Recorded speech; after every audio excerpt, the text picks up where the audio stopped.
I was so glad that I was able to serve the country as a airman. I was first called to the service by the Army, and I didn't really want to hold a gun against my enemy, but I learned how to fly, and I'm so glad that now that I did serve, because I think it's been an honor. Well, I lost about 6 people in training. One guy, just after he graduated, was flying some of the vertical takeoff aircraft, and his engine quit just about the time he was up about 300 feet off the ground. And he was one of my good friends. He went in as an Air Force officer into the cadet program, but I know him real well. And he got killed in France.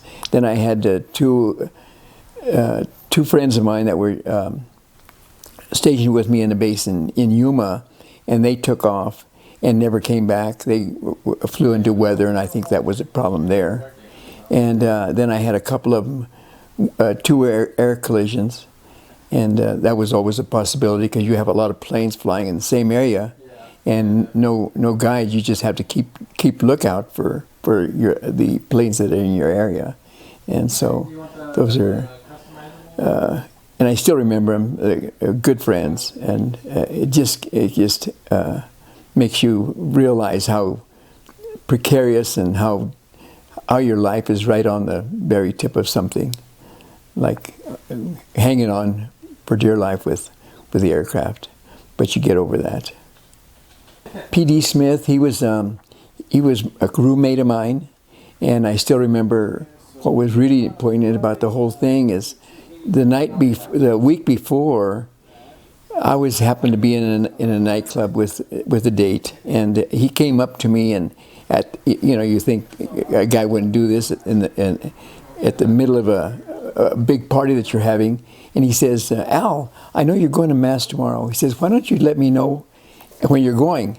And so I said, well, I was kind of curious. But anyway, I woke him the next morning. That next morning, I woke him up at 7. I usually got to Mass at 9, but I wanted to be sure that he wanted to really go. So I kicked his bed and said, "Hey, Petee, it's time to go to Mass." And he jumped out of bed and went to Mass with me.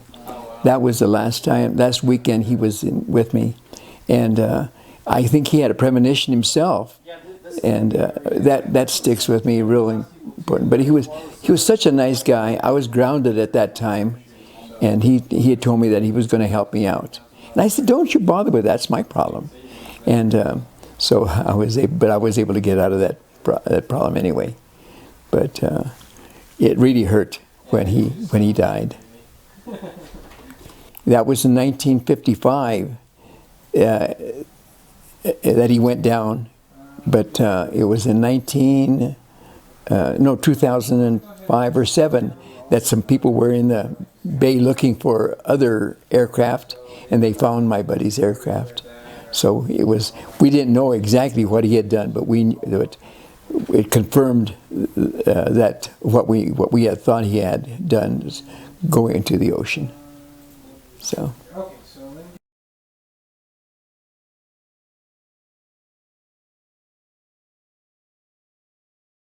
My message for veterans is, be thankful for what you've got, because a lot of guys didn't come back, and a lot of guys came back really hurt and probably not even able to walk or move around.